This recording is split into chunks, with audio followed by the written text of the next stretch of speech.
செங்கடல் என்பது பிசினஸ் ஏரியாவாக இருக்கிறது. அதுல அமெரிக்கா செய்யக்கூடிய இந்த காரியங்கள் தேவையில்லாத சர்ச்சைகளையும் தேவையில்லாத பிரச்சனைகளையும் உண்டாக்கிவிடும். எனவே உடனடியாக இந்த 2 பேருமே தாக்குதல்களை நிறுத்த வேண்டும் என்று சொல்லியிருக்கிறார்கள். அமெரிக்காவுடைய கப்பல்கள் மீது அவர்கள் தாக்குதல் நடத்தினார்கள் என்பதை தாண்டி அமெரிக்காவுடைய விமானம் தாங்கி கப்பல் மீது தாக்குதல் நடத்தியிருக்கிறாங்க. அதுவும் டொனால்டு டிரம்ப் ஜனாதிபதியாக இருக்கும் போதே தாக்குதல்களை நடத்தியிருக்கிறார்கள். இந்த தாக்குதல் பல மணி நேரங்கள் நீடித்தது என்று சொல்லி அல் ஜசீரா சொல்லக்கூடிய காட்சிகளையும் நம்ம பார்க்க. இஸ்ரேலுக்குள்ள ஒரு மிகப்பெரிய சர்ச்சை ஓடிக்கொண்டிருக்கிறது. அது என்ன சர்ச்சை என்று சொன்னால்,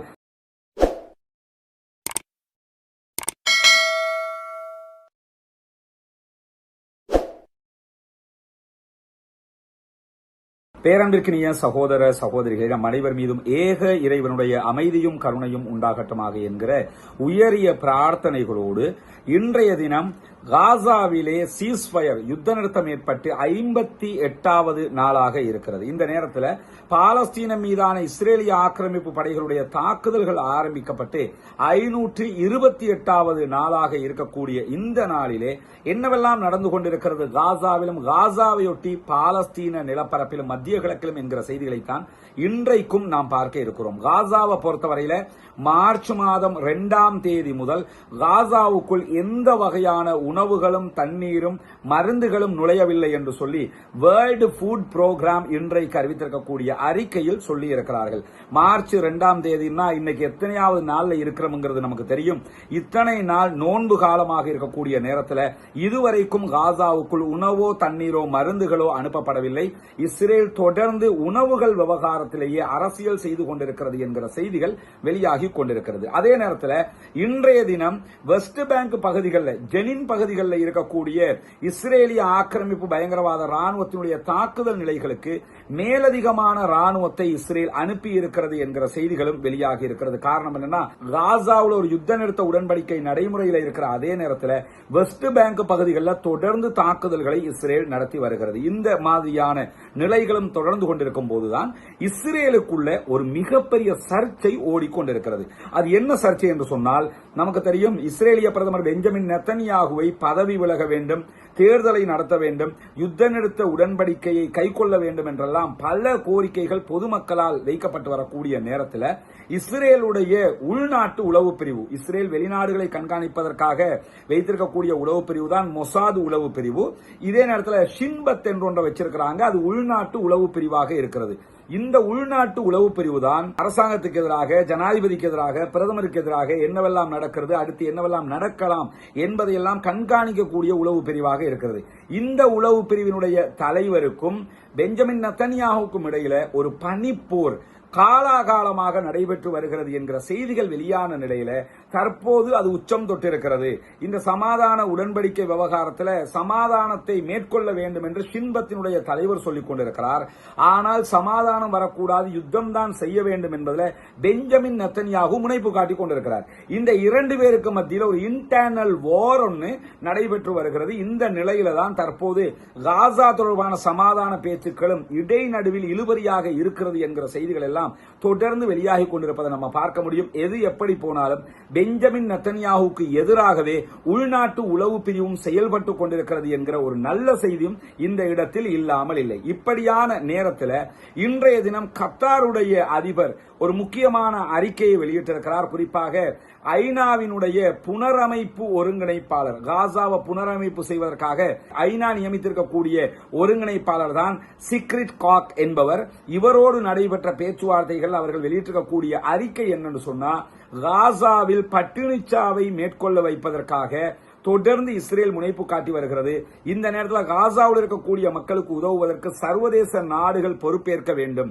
அவர்களுடைய மரணங்களுக்கு சர்வதேச நாடுகள் தான் பொறுப்பாக முடியும். எனவே அத்தனை பேரும் ஒன்றிணைந்து காசா மக்களை பாதுகாக்க வேண்டும் என்கிற கோரிக்கையை இன்றைக்கு கத்தாருடைய பிரதமர் Sheikh Mohammed bin Abdul Rahman bin Jassim Al Thani அவர்கள் வெளியிட்டிருக்கக்கூடிய கருத்துக்களும் வெளியாகி இருக்கிறது. கத்தார் தொடர்ந்து பாலஸ்தீனத்திற்கு ஆதரவாக செயல்படுகிறது. பாலஸ்தீன போராளிகளுக்குரிய செலவுகளை செய்து கொண்டிருக்கிறது. பாலஸ்தீனத்திலே பல புனரமைப்பு பணிகளை செய்து கொண்டிருக்கிறார்கள். சமாதான உடன்படிக்கையை செய்து கொண்டிருக்கிறார்கள் என்கிற செய்திகள் எல்லாம் நம்ம பல விடுத்தம் பார்த்திருக்கோம். அந்த அடிப்படையில் தான் இந்த நேரத்தில் சர்வதேசம் தலையிட வேண்டும் என்கிற செய்திகளையும் அவர்கள் சொல்லி இருக்கிறார்கள். நிலைமை இப்படி காசாவுக்குள்ள இருக்கிற நேரத்தில் நமக்கு தெரியும், நேற்றைய தினம் திடீரென ஹூதிகள் இஸ்ரேல் மீது தாக்குதல் நடத்துவார்கள் என்ற நிலை இருக்கும் போது ஹூதிகள் மீது உடனடி தாக்குதல்களை அமெரிக்கா நடத்தியிருந்தது. நம்ம வீடியோவில் 40 தாக்குதல்கள் என்று சொல்லியிருந்தோம். நம்ம வீடியோவுக்கு பிறகு மேலும் 6 தாக்குதல்கள் நடத்தப்பட்டிருக்கிறது. மொத்தம் 46 தாக்குதல்களை ஹூதிகளுடைய ராணுவ பிரிவின் மீது அமெரிக்காவினுடைய F-35 விமானங்கள் நடத்தி இருக்கின்றது. குறிப்பாக ஹூதிகளுடைய கட்டுப்பாட்டில் இருந்த புற்றுநோய் மருத்துவமனை அளிக்கப்பட்டிருக்கிறது. அதன் மீது பாரிய தாக்குதல்கள் நடத்தப்பட்டிருக்கிறது. நோயாளிகள் பல பேர் கொலை செய்யப்பட்டிருக்கிறார்கள் என்கிற செய்திகள் எல்லாம் அங்கிருந்து வெளியாகக்கூடிய செய்திகளாக நம்ம பார்க்க முடிகிறது. அல் ஜசீராவும் அதை தொட்டுக்காட்டி செய்திகள் வெளியிடக்கூடிய காட்சிகளை நம்ம பார்க்க முடிகிறது. அதே நேரத்தில் இன்றைய தினம் உச்சம் தொழுகிற தாக்குதல்களை, பதிலடி தாக்குதல்களை அமெரிக்கா மீது ஹூதிகளுடைய படைப்பிரிவு நடத்தி இருக்கிறது என்கிற செய்திகள் வெளியாகி இருக்கிறது. அதற்கு இடைநடுவிலே வடக்கு யமன் பகுதிகளில் அமெரிக்க படைகள் தாக்குதல் நடத்தியிருந்தார்கள் என்கிற அறிக்கைகள் வெளிவந்த அடுத்த கணம் யமனுடைய ராணுவ பிரிவு அமெரிக்காவினுடைய ராணுவ விமானம் தாங்கி கப்பல் மீது தாக்குதல் நடத்தி இருக்கிறார்கள். அதற்கு மத்தியில் நமக்கெல்லாம் தெரியும், ஏற்கனவே இந்த காசாவினுடைய ஓர ஆரம்பிச்ச நேரத்தில் செங்கடல்ல தாக்குதல்களை நடத்துவோம் என்று மிரட்டிய ஹூதிகளுடைய படைப்பிரிவு முதல் கட்டமாக என்ன பண்ணாங்கன்னு சொன்னா 2023 நவம்பர் மாசத்துல கேலக்சி லீடர் என்கிற ஒரு கப்பலை கைப்பற்றினார்கள். இந்த கப்பலுக்குள்ள Mexico, Philippines, Romania, Bulgaria, Ukraine இந்த நாடுகளைச் சேர்ந்த மொத்தமாக 25 குழுவினர் அவங்க க்ரூ மெம்பர்ஸ் இருந்தாங்க. இந்த க்ரூ மெம்பர்ஸ் 430 நாட்கள் ஹூதிகளுடைய கண்ட்ரோல்ல இருந்தாங்க, கட்டுப்பாட்டில் வைக்கப்பட்டு பிறகு அவர்கள் விடுதலை செய்யப்பட்டார்கள். கப்பல் அவங்க விடுதலை செய்யல, கப்பல் இன்னும் அவர்கள் வசம்தான் இருக்கிறது. நேற்றைய தினம் இஸ்ரேலி டைம்ஸ் வெளியிட்டிருக்கக்கூடிய அறிக்கையில இந்த கப்பல் உண்மையில் யாருக்கு சொந்தம் என்பதை சொல்லியிருக்கிறார்கள். இந்த கப்பல் கைப்பற்றப்பட்ட நேரத்தில் என்ன சொன்னாங்கன்னா, கப்பல் பிரிட்டிஷுக்கு சொந்தமான கப்பல், ஜப்பானுக்கு சொந்தமான கப்பல் என்றெல்லாம் சொல்லிக்கிட்டு இருந்தாங்க. ஆனால் உண்மையான நிலவரம் அது ஜப்பானுக்கு சொந்தமானது அல்ல, பிரிட்டிஷுக்கு சொந்தமானது. அதுவும் யாருக்கு பிரிட்டிஷுக்கு சொந்தமானதாக இருக்கிறது என்று கேட்டால், இன்றைக்கு இருக்கிற இஸ்ரேலுடைய ஜனாதிபதி இருக்கிறாரா இல்லையா, இந்த ஜனாதிபதியினுடைய பிரிட்டிஷ் கம்பெனிக்கு சொந்தமான கப்பல் தான் அது என்று சொல்லி தி டைம்ஸ் ஆஃப் இஸ்ரேல் இன்றைக்கு செய்தி வெளியிட்டிருக்கிறது. எனவே ஹூதிகள் இந்த கப்பலை கைப்பற்றும் போது ஜப்பான் கப்பல் என்று கைப்பற்றவில்லை, அவங்க தெரிந்தேதான் கைப்பற்றி இருக்கிறார்கள். இஸ்ரேலுக்குரிய கப்பலை தான் அவர்கள் கைப்பற்றி வைத்திருக்கிறார்கள். இந்த நிலையில தான் அமெரிக்காவினுடைய ராணுவ பிரிவு இன்றைக்கு நடத்திய மேலதிக 6 தாக்குதல்கள் ஒரு தாக்குதல் ஹூதிகள் கைப்பற்றி வைத்திருக்கக்கூடிய கேலக்சி லீடர் கப்பல் மீதும் நடத்தியிருக்கிறார்கள் என்று சொல்லப்படுகிறது. கேலக்சி லீடர் கப்பலை பொறுத்தவரை அது ஹூதிகளுடைய கப்பல் இல்லை, அது இஸ்ரேல் அதிபருக்கு சொந்தமான கப்பல். எனவே அமெரிக்கா அதன் மீது தாக்குதல் நடத்தியிருந்தாலும் அந்த இழப்பு ஹூதிகளுக்குரிய இழப்பு அல்ல, அது அமெரிக்காவினுடைய நேச நாடாக இருக்கக்கூடிய இஸ்ரேலுடைய அதிபருடைய சொந்த இழப்பாகத்தான் மாறப்போகிறது என்பது மிக தெளிவான செய்தியாக இருக்கக்கூடிய நேரத்தில் தான் இன்றைக்கு அமெரிக்காவினுடைய போர் கப்பல்கள் மீது 2 தாக்குதல்களை ஹூதிகளுடைய படைப்பிரிவு நடத்தியிருக்கிறார்கள். நேற்றைய தினம் இரவு முதல் கட்ட தாக்குதல்களை நடத்தியிருக்கிறார்கள். 24 மணி நேரங்களுக்குள்ளாக 2வது தாக்குதலை நடத்தியிருக்கிறார்கள். அமெரிக்காவினுடைய USS ஹாரி ட்ரூமன் என்கிற விமானம் தாங்கி கப்பல் மீதுதான் இன்றைக்கு தாக்குதல் நடத்தப்பட்டிருக்கிறது. இந்த தாக்குதல் இதுவரைக்கும் ஹூதிகள் அமெரிக்காவினுடைய கப்பல் மீது நடத்தாத அளவுக்கு உண்டான தாக்குதல்கள்.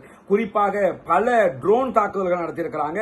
இந்த ட்ரோன்கள் 16க்கு மேற்பட்ட ட்ரோன் தாக்குதல்கள் நடத்தப்பட்டிருக்கிறது என்று சொல்லப்படுகிறது. அதே போன்று பாலிஸ்டிக் ஏவுகணை தாக்குதல்களை நடத்தியிருக்கிறார்கள். இந்த பாலிஸ்டிக் ஏவுகணைகள் ஈரானுடைய தொழில்நுட்பத்தை கொண்டு யமன்லேயே ஹூதிகள் தயாரிக்கக்கூடிய பாலிஸ்டிக்காக இருக்கிறது. யார் தயாரித்தாலும் இந்த பாலிஸ்டிக்கை கப்பலில் இருக்கக்கூடிய அயன் டோமுக்கு நிகரான எந்த ஒரு தடுப்பாலையும் தடுத்து நிறுத்த முடியாது. எனவே கண்டிப்பாக இது அமெரிக்காவுடைய USS ஹாரி ட்ரூமன் மீது தாக்குதல் நடத்தி இருக்கிறது என்று புரிந்து கொள்ள முடியும். அதே போன்று குரூஸ் வகையான ஏவுகணை தாக்குதல்களையும் அவர்கள் நடத்தி இருக்கிறார்கள். அமெரிக்கா நாங்க நேரடியாக உள்ள புந்து அடிச்சிட்டோம்னா அத்தோட ஹூதிகள் காலின்னு நினைச்சுக்கிட்டு தான் தாக்குதல் நடத்தினாங்க. ஆனா அமெரிக்காவுடைய கப்பல்கள் மீது அவர்கள் தாக்குதல் நடத்தினார்கள் என்பதை தாண்டி அமெரிக்காவுடைய விமானம் தாங்கி கப்பல் மீது தாக்குதல் நடத்தியிருக்கிறாங்க.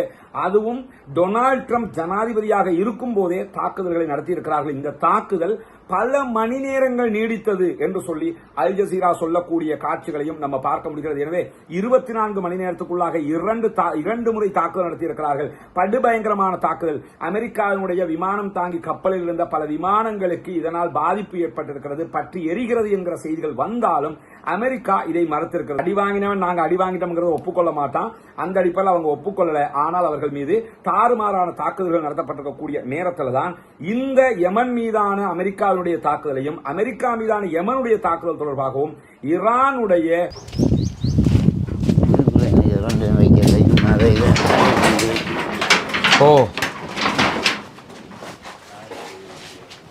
நாங்கள் 2 பேர் தான் இதுதான் இவங்களோட ரியல் வீடு.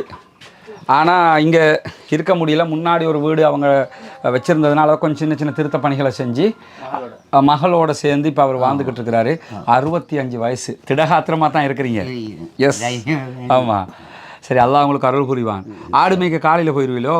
10 மணி மட்டும் போய் பின்னாடி இப்போ ஆடு மேய்க்க போகிற இடத்துல இப்போ நாங்கள் கேள்விப்படுறோம் இந்த யானை அடிக்கிற கதையெல்லாம். நம்ம இப்போ என்ன எல்லாம் பார்த்து போகிறோம். அப்படி சம்பவங்கள் நடந்திருக்கா உங்களுக்கும்? இல்லை, எனக்கு அப்படி ஒன்றும் நடக்கல. அல்லாஹ் இது வரைக்குமா? சரி சரி, அல்லாஹ் காப்பாற்றுவான். இது நம்ம இந்த திட்டம் அல்லாஹ் வெற்றி பெற வைக்கணும்னு அல்லாஹ்ட துவா கேளுங்க இன்ஷா அல்லாஹ். பார்க்குற சகோதரர்கள் நிலைமையை நீங்கள் பார்த்துருப்பீங்க. ரமலானுடைய காலம்ங்கிறதுனால உங்களால் முடிஞ்ச உதவிகளை வாரி வழங்குங்க. ஜக்காத்து தான தர்மத்தை தாங்க. இவங்களுக்கு நம்மளால் எப்படி ஒரு சின்ன அளவுக்கு உண்டான ஒரு சொந்த வீட்டை அமைச்சு கொடுக்க முடியும்னாலும் அது பெரிய ஒரு உதவியாக இருக்கும். நீங்கள் ஏதாவது சொல்கிறீங்களா மக்களுக்கு? ஏதாவது சொல்கிறீங்களா மக்களுக்கு? பேசுகிறீங்களா? எனக்கு இந்த உதவியை செய்து தான் மிச்சம் ஒரு உதவியாக 65 வயசு ஆகிடுச்சுல்ல. சரி, மக்கள் அல்லாஹ் கைவிட மாட்டான், ப்ளஸ் மக்களும் உங்களை கைவிட மாட்டாங்க. அந்த நம்பிக்கையில் இருப்போம். நம்முடைய ஒரு முயற்சி, இந்த முயற்சி வெற்றி பெறுவதற்கு அல்லாஹ் அருள் புரிவான் இன்ஷா அல்லாஹ். சரியா? இப்போ நம்ம நிற்கக்கூடிய இந்த இடத்துல இந்த கையால் இப்படி தொடுற அளவுக்கு பாருங்க. கொஞ்சம் போனால் எனக்கு அந்த அவங்க முகடை தொட்டலாம். இதெல்லாம் தொட முடியும். இந்த தகரத்தை போட்டு தான் அவங்க வாழ்ந்துக்கிட்டு இருக்கிறாங்க. இதுக்குள்ளே நமக்கு நிற்கவே முடியலை. ஆனால் அவங்க வாழ்க்கை இதுக்குள்ளே தான் கடத்துக்கிறாங்கன்னு சொல்லும்போது சுற்றி வரையும் தகரத்தை தான் அடிச்சிருக்கிறாங்க. நம்ம எல்லாம் சாதாரண சூட்டுக்கே ஏசி இல்லாமல் இருக்க முடியலை என்று யோசிக்கிற நேரத்தில் இவங்க ஏசியினோட கற்பனை கூட பண்ண முடியாது. அதை சூட்டை எப்படி குறைக்கலாம் சின்ன அளவுலங்கிறது மட்டும்தான் அவங்களோட கற்பனையாக இருக்குமே தவிர வேறு எதையுமே அவங்களால செய்ய முடியாத ஒரு நிலை இருக்கிறாங்க. அல்லாஹ் போதுமானவன். நீங்கள் உங்களால் முடிந்த தான தர்மங்களை செய்கிற போது இதற்கெல்லாம் நம்மால் முடிந்த ஒரு தீர்வுகளை நாம் கொடுக்க முடியும் இன்ஷா அல்லாஹ். தலையில் பற்றாமல் வாங்கினாண்ணா, நீங்கள் படாமல் தான் வருவீங்க. நான் தான் தலைப்பட்டா படும் இல்லையா? ஷியா மத பிரிவினுடைய அதிஉச்ச தலைவராக இருக்கக்கூடிய ஆயத்துல்லா அலி ஹாமனி அவர்கள் இன்றைக்கு எக்ஸ் தளத்தில் ஒரு கருத்தை வெளியிட்டிருக்கிறார். அதில் என்ன சொல்றாருன்னா, அமெரிக்கா மீதான யமனுடைய எதிர்ப்பு தாக்குதலை அவர் பகிரங்கமாகவே பாராட்டி இருக்கிறார். அதை தாண்டி ஆயத்துல்லா அலி ஹாமனி பேசுகிற நேரத்தில் யமன் மக்களோடு நாங்கள் என்றைக்கும் ஒற்றுமையாக இருப்போம், உங்களை கைவிட மாட்டோம், உங்களோடு நாங்கள் துணையாக இருப்போம், நீங்கள் எதை செய்தாலும் உங்களுக்கு பின்னால் நாங்கள் இருப்போம் என்பதை வெளிப்படையாகவே சொல்லியிருக்கிறார். அங்க ஒளிச்சி மறைச்சி நாங்க யமனுக்கு பின்னாடி இல்ல இப்படி எல்லாம் பேசாம நாங்கள் தான் இருக்கிறோம் என்பதை வெளிப்படையாக பேசியிருக்கிறார். அது மட்டுமல்லாமல் இன்றைக்கு ஆயத்துல்லா அலி ஹாமனி சொல்லும் போது ஒரு செய்தி என்ன சொல்றாருன்னா, இன்னைக்கு அமெரிக்காவும் அமெரிக்காவுடைய நேச நாடுகளும் இஸ்ரேல் உள்ளிட்ட நாடுகளும் இவ்வளவு பயந்து நடுங்கிக்கிட்டு இருக்கிறதுக்கான காரணமே என்னன்னு சொன்னா அரபு நாடுகளுடைய ஒற்றுமை தான். அரபு நாடுகள் அத்தனையும் ஒற்றுமையாக இன்றைக்கு நின்று கொண்டிருக்கின்றன. எனவே அரபு நாடுகளுடைய ஒற்றுமை பாராட்டுக்குரியது. நாம தொடர்ந்து இப்படி நின்னோம்னு சொன்னா கண்டிப்பாக நாம் ஜெயிக்க முடியும் என்று ஆயத்துல்லா அலி ஹாமனி அவர்கள் இன்றைக்கு வெளியிட்டிருக்கக்கூடிய அறிக்கையில சொல்லி இருக்கிறார். அது மட்டுமல்லாம இன்னைக்கு ஹூதிகள் நடத்திய தாக்குதலுக்கு பிறகு இது தொடர்பாக சீனாவும் கருத்து வெளியிட்டிருக்கிறது. அதுல சீனா சொல்லியிருக்கக்கூடிய கருத்து என்னன்னு சொன்னா, அமெரிக்கா தற்போது ஹூதிகள் மீது தாக்குதல் நடத்த போய் தான் ஹூதிகள் திரும்ப செங்கடல்ல தாக்குதல் நடத்த ஆரம்பிச்சிருக்காங்க. எனவே ஹூதிகள் மீதான தாக்குதல் அமெரிக்கா நிறுத்திட்டாலே செங்கடல்ல பிரச்சனை வராது. செங்கடல் என்பது பிசினஸ் ஏரியாவாக இருக்கிறது. அதுல அமெரிக்கா செய்யக்கூடிய இந்த காரியங்கள் தேவையில்லாத சர்ச்சைகளையும் தேவையில்லாத பிரச்சனைகளையும் உண்டாக்கிவிடும். எனவே உடனடியாக இந்த 2 பேருமே தாக்குதல்களை நிறுத்த வேண்டும் என்று சொல்லியிருக்கிறார்கள். இந்த சீனாவினுடைய அறிக்கை ஒட்டுமொத்தமாக யமனுக்கு ஆதரவான அறிக்கை என்பது அத்தனை பேருக்கு தெரியும். அவர்கள் யமனோடு தான் நிற்பார்கள், ஈரான் யமனோடு இருக்கிற காரணத்தினால் என்பதையும் நம்ம புரிந்து கொள்ள முடிகிறது. எது எப்படி போனாலும் சீனா அமெரிக்காவுக்கு எதிராக இந்த விவகாரத்தில் கருத்து வெளியிட்டிருக்கக்கூடிய நேரத்தில் தான் டொனால்ட் ட்ரம்ப் தன்னுடைய ட்ரூத் சோஷியல் என்கிற எக்ஸ் மாதிரி அவரே உருவாக்கின ஒரு பக்கம் அது. அந்த பக்கத்தில் தற்போது இது தொடர்பாக கருத்து வெளியிட்டிருக்கிறார். அதுல என்ன சொல்றாருன்னா, யமன்ல இருக்கக்கூடிய ஹூதிகள் அமெரிக்கா மீது நடத்தக்கூடிய எல்லா தாக்குதலையும் ஈரானே எங்கள் மீது தாக்குதல் நடத்துவதாகத்தான் நாங்கள் புரிந்து கொள்வோம். எனவே ஈரான் இதற்கு பொறுப்பேற்க வேண்டி வரும், ஈரான் மீது நாங்கள் தாக்குதல் நடத்த வேண்டி வரும் என்று இன்றைக்கும் ஈரானோடு ஒரு யுத்தத்திற்கு தயாரான மனோநிலையை அமெரிக்காவினுடைய அதிபர் டொனால்ட் ட்ரம்ப் வெளியிட்டிருக்கக்கூடிய செய்திகள் வெளியாகி இருக்கிறது. இந்த தெஹரானுடைய கிளர்ச்சியாளர்கள் தான் இவை அத்தனைக்கும் பொறுப்பேற்க வேண்டும் என்று சொல்லி பகிரங்கமாகவே அவர் சொல்லி இருக்கிறார். சொல்லி இருந்தாலும் உடனடியாக ஈரானும் இதற்கு ரெஸ்பான்ஸ் பண்ணி இருக்கிறாங்க. என்ன சொல்லி இருக்கிறாங்கன்னு சொன்னா, ஈரானுடைய பகுதிகள் மீதோ அல்லது ஈரானுடைய நட்பு நாடுகள் மீதோ எந்த தாக்குதலை அமெரிக்கா மேற்கொண்டாலும் அதற்கு தீர்க்கமான உச்சகட்ட பதிலடியை ஈரான் கண்டிப்பாக தரும் என்று சொல்லி இன்றைக்கு ஈரானுடைய வெளியுறவு அமைச்சகத்தினுடைய செய்தி தொடர்பாளர் வெளியிட்டிருக்கக்கூடிய அறிக்கையில் சொல்லி இருக்கிறாரு. அது மட்டுமல்லாம அணுசக்தி பேச்சுவார்த்தைகளை கிழித்து எறிந்திருக்கிறது ஈரான். அணுசக்தி தொடர்பாக எந்த ஒரு பேச்சுவார்த்தையும் அமெரிக்க அதிபரோடு மேற்கொள்ள முடியாது என்று சொல்லியிருக்கிறார்கள். காரணம் என்னன்னா அவங்க கிட்ட அணு ஆயுதம் இருக்குது. இரண்டாவது, நீங்க எங்க மேல அட்டாக் பண்ணினீங்கன்னா கண்டிப்பா அடிப்போம் இருக்கிறாங்க. காரணம் என்னன்னா அவங்க கிட்ட அணுசக்தி இருக்கிறது. அதே நேரத்தில் நேற்றைய தினம் ஈரானுடைய வெளியுறவு அமைச்சர் அப்துல்லா ஹராச்சி அவர்கள் பேசுகிற நேரத்தில் என்ன சொல்லி இருந்தாருன்னா 1979 எங்களை மிரட்டுறது உருட்டுறது அந்த காலகட்டம் எல்லாம் முடிஞ்சு போச்சு. சாவினுடைய ஆட்சியை கழுத்ததோட முடிஞ்சு போச்சு. இப்ப அமெரிக்கா வந்து எங்க கிட்ட துள்ளிக்கிட்டு இருக்க கூடாது, எங்களோட மோத வந்தா கண்டிப்பாக நாங்கள் பதிலடி தாக்குதல் தருவோம் என்று சொல்லி இருக்கிறார்கள். எனவே ஈரானுக்கும் அமெரிக்காவுக்கும் இடையிலான உச்சகட்ட மோதல் ஒன்று ஆரம்பிக்கப்படுவதற்கான சாத்தியப்பாடுகள் நிறையவே இருப்பதை நாம் உணர முடிகிறது. அப்படி ஒரு நிலை வந்தால் ஈரான் நெஞ்சை நிமிர்த்தி அமெரிக்காவோட யுத்தத்திற்கு தயாராக இருப்பதாக இன்றைக்கு பகிரங்கமாக சொல்லியிருக்கக்கூடிய செய்திகளும் வெளியாகி இருக்கிறது. எது எப்படி போனால் நம்மளை பொறுத்தவரை எந்த யுத்தங்களும் நடைபெறக்கூடாது, அமைதி திரும்ப வேண்டும் என்பதுதான் நம்முடைய எதிர்பார்ப்பு. ஆனாலும் ஈரானை அடக்க வேண்டும் என்பது இஸ்ரேலுக்கும் அமெரிக்காவுக்கும் தேவையான ஒன்றாக இருக்கிறதுனால தான் தொடர்ந்து ஈரானை வம்புக்கெடுத்துக்கிட்டு இருக்காங்க. ஈரானும் தன்னுடைய பங்குக்கு எது வந்தாலும் பார்த்துக்கலாம்டா என்று சொல்லி அவர்களும் நிற்கிறார்கள். என்ன நடக்க போகிறது என்பதை பார்ப்போம். அதற்கு இடையிலே எகிப்து தொடர்ந்து காசாவுக்கான நிதி உதவிகளை சேமிக்கிற அந்த பணியை சிறப்பாக முன்னெடுத்து வருகிறார்கள். அரபு கண்ட்ரிகள்ட்ட நிதி உதவி கேட்டிருக்கிறாங்க. எல்லா நாடுகளும் அதுக்கு உதவி செய்ய முன் வந்திருக்கக்கூடிய நேரத்தில் இன்றைய தினம் 100 நாடுகளுடைய அம்பாசிடர்ஸ் கூப்பிட்டு என்ன பண்ணிருக்காங்கன்னா காசாவுக்கான நிதி சேகரிக்கிற அந்த பணியை முன்னெடுத்து வர்றாங்க. உண்மையிலேயே எகிப்தினுடைய இந்த பணி சிறப்புக்குரியது.